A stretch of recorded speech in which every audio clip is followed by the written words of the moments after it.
sahabat beriman, telah banyak peperangan besar yang mengisi perjalanan dalam sejarah Islam.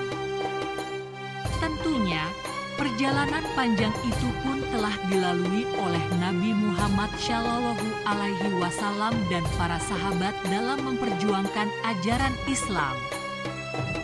Walaupun dulu hanya segelintir orang yang mempercayai Allah Subhanahu wa Ta'ala dan ajarannya, Nabi Muhammad Shallallahu Alaihi Wasallam pantang menyerah untuk menyebarluaskan ajaran Islam. Bahkan, Rasulullah harus berdakwah secara sembunyi-sembunyi. Perlahan tapi pasti, orang-orang pun semakin banyak yang memeluk Islam. Perjuangan Nabi Muhammad Shallallahu Alaihi Wasallam dalam menyebarkan ajaran Islam mesti melalui banyak tantangan, hingga harus menghadapi banyak penolakan sampai terjadinya peperangan. Dalam peperangan yang dilalui, tentu saja Nabi Muhammad Shallallahu Alaihi Wasallam telah mempercayai para jenderal sebagai pemimpin perang. Meskipun perjuangan yang dilewati cukup berat, tapi kejayaan Islam akhirnya bisa diraih. Salah satunya karena pemimpin perang yang mumpuni. Walau kaum muslim kalah jumlah ketika perang, namun para jenderal lah yang menyusun strategi untuk melawan kaum musyrikin, hingga Islam dapat meraih kemenangan. Untuk itu, inilah 5 jenderal perang yang sangat pandai dalam menyusun strategi untuk menghadapi kaum musyrikin dalam sejarah Islam. Khalid bin Walid. Khalid bin Walid yang namanya sudah tidak asing lagi dalam sejarah Islam ini merupakan jenderal perang muslim yang hebat dan tak terkalahkan. Bahkan, ia dijuluki sebagai pedang Allah yang terhunus. Dia merupakan sahabat Nabi Muhammad Shallallahu Alaihi Wasallam yang sangat ditakuti di medan tempur. Bahkan sebelum memeluk Islam, Khalid bin Walid adalah panglima tempur bagi kaum Quraisy.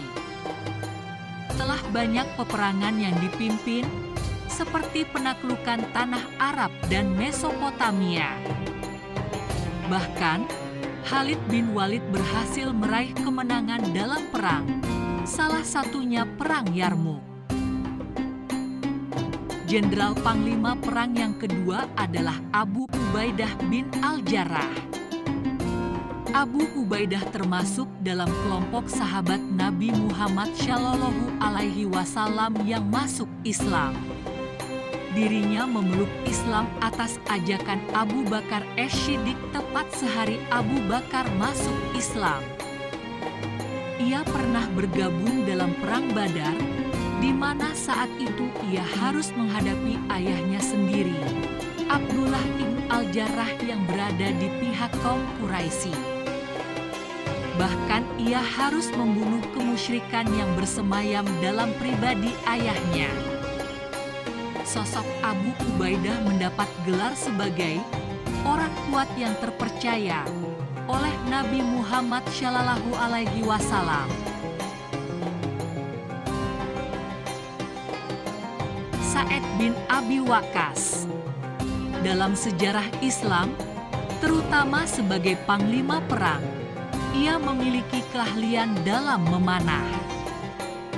Sa'ad bin Abi Waqqas dikenal sebagai pemimpin perang legendaris antara kaum Muslim dan Persia Majusi, dikenal sebagai Perang Qadisiyah.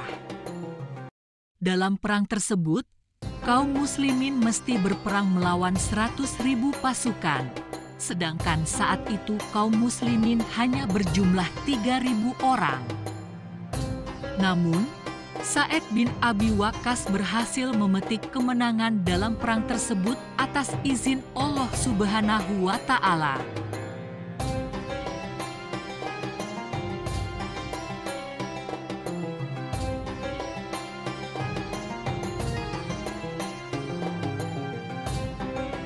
Salahuddin Al-Ayyubi. seorang jenderal Muslim yang satu ini merupakan pendiri dinasti Ayyubiyah yang wilayah kekuasaannya cukup luas, yaitu Mesir, Suriah, Mesopotamia, Hejaz, Yaman, dan sebagian wilayah di Afrika Utara.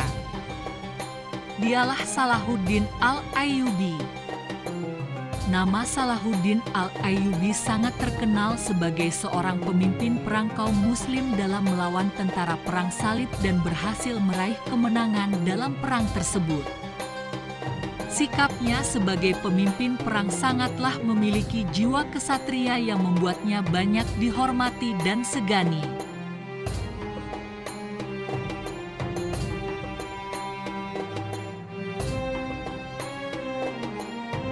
Jenderal Muslim selanjutnya adalah Muhammad Al-Fatih. Dia adalah seorang panglima perang yang berhasil menaklukkan Konstantinopel di usia yang cukup muda, yakni 21 tahun. Muhammad Al-Fatih dikenal sebagai pemimpin perang yang memiliki taktik dan strategi yang hebat dalam menguasai peperangan. Dia pun mendapatkan julukan Sang Penakluk karena kecerdasannya sebagai pemimpin.